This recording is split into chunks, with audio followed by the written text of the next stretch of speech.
Hello दोस्तों, अनंत चतुर्दशी की पूजा विधि के बारे में इस वीडियो में बताया गया है। सरल उपाय से कैसे करें पूजा, ये जानकारी प्राप्त होगी आपको इस वीडियो से। तो अंत तक मेरा वीडियो देखते रहिए ताकि आपको जानकारी प्राप्त हो सके। तो चलिए शुरू करते हैं। पहले दिन आप सारी सामग्री इकट्ठा कर लीजिए। पूजा की सामग्री की वीडियो मैं डाल चुकी हूँ, आप देख सकते हैं। आप सारी सामग्री इकट्ठा करके दूसरे दिन सुबह व्रत का संकल्प लें। यदि आप व्रत करना चाहते हैं, व्रत नहीं भी करेंगे तो आप पूजा कर सकते हैं।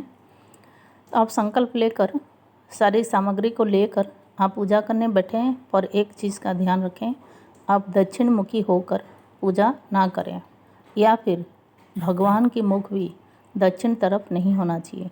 आप जो भी पाटा रखेंगे वो दक्षिण की तरफ नहीं होकर दूसरी दिशा तरफ होना ज़रूरी है।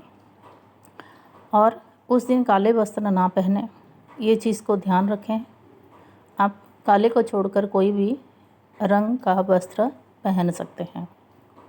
और तीसरा चीज़ ये है, आप व्रत करें या ना करें, उस दिन आप यदि पूजा कर रहे हैं तो आपको सात्विक भोजन करना ज़रूरी है, क्योंकि आप पूजा कर रहे हैं अनंत भगवान का। यदि आप रसोई घर में भी लहसुन प्याज वाली भोजन बनाएंगे और खाएंगे तो आपको बहुत दोष लगेगा। व्रत करना ज़रूरी नहीं है, पर उसका नियम पालन करना बहुत ज़रूरी है। तो ये नियमों को पालन करना बहुत ज़रूरी है। तो चलिए पूजा विधि के बारे में। सबसे पहले शुद्ध जल से भगवान का स्नान कराएं। उनकी प्रतिमा एक पाटे पर रख लें और वो शुद्ध जल में आप थोड़ा गंगा जल मिला लें तो वो गंगा जल से स्नान हो जाएगा। उसके बाद आप फूल माला, तुलसी जो माला आप तैयार कर सकते हैं, पर उसमें भी एक नियम है, उसमें सुई नहीं लगाते हैं। तुलसी माला जो आप बनाएंगे, आप रस्सी से हाथ से बना सकते हैं तुलसी माला को, या फिर खाली तुलसी दल आप चढ़ा दें। तो आप उसके बाद चंदन, रोली मोली, कलावा, वस्त्र की जगह कलावा, और वस्त्र चढ़ाना चाहते हैं तो धोती और गमछा का आयोजन कर सकते हैं। और बाकी सामग्री जैसे आप धूप आरती, नैवेद्य में कोई भी मिठाई रखें, और पंचामृत का बनाना बहुत ज़रूरी है।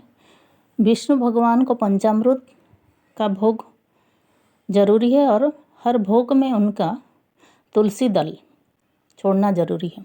एक बात और मैं बताना भूल गई, जो भी प्रतिमा रखेंगे वो विष्णु रूप में ही रखें। उस दिन आप सोचेंगे कि विष्णु भगवान, कृष्ण भगवान, सत्यनारायण भगवान सब एक ही हैं, कोई भी प्रतिमा रखें तो चलेगा। जी नहीं, उस दिन अनंत भगवान की पूजा होती है। अनंत भगवान यानी विष्णु भगवान। तो आप विष्णु भगवान की ही प्रतिमा का व्यवस्था कर लें।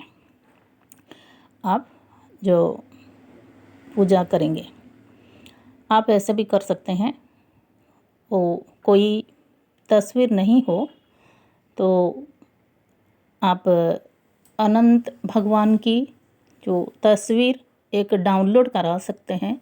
मोबाइल से आजकल डाउनलोड हो जाती है, और उसको आप चिपका के या कैसे भी पट्टा में चिपका कर आप पूजा कर सकते हैं। यदि आप चाहते हैं तो मैं आपको ये उपाय भी बता दी। तो ये सब आप करें, आरती करें, धूप दीप आरती नैवेद्य। अनंत डोरा 14 गांठ वाला साथ में पूजा होना बहुत ज़रूरी है, यदि आप डोरा बांधना चाहते हैं तो, क्योंकि ये अनंत सूत्र जो है वो बांधना ज़रूरी होता है जो व्रत रखते हैं। पर आप यदि व्रत नहीं रखते हैं, आप जब डोरा नहीं बांधना चाहते हैं, तो आप एक काम कर सकते हैं, सिर्फ अनंत भगवान का पूजा कर सकते हैं, कोई बात नहीं है।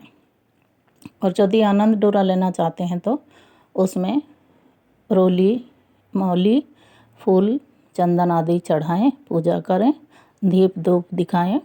तो ये सब करने के बाद आप क्या करें, पूजा से उठने से पहले क्षमा प्रार्थना बहुत ज़रूरी है। आप जो भी पूजा करें तो क्षमा प्रार्थना का मंत्र ज़रूरी है। मंत्र यदि आपको श्लोक याद नहीं आता है तो हाथ जोड़कर विनती कर लें कि जो भी भूल चूक हुई है मुझे माफ़ कर दीजिए, जो भी पूजा अर्चना हुई है, और पूजा का फल मुझे मिले। इस तरह से आप जो प्रार्थना कर सकते हैं। तो पूजा विधि यही है।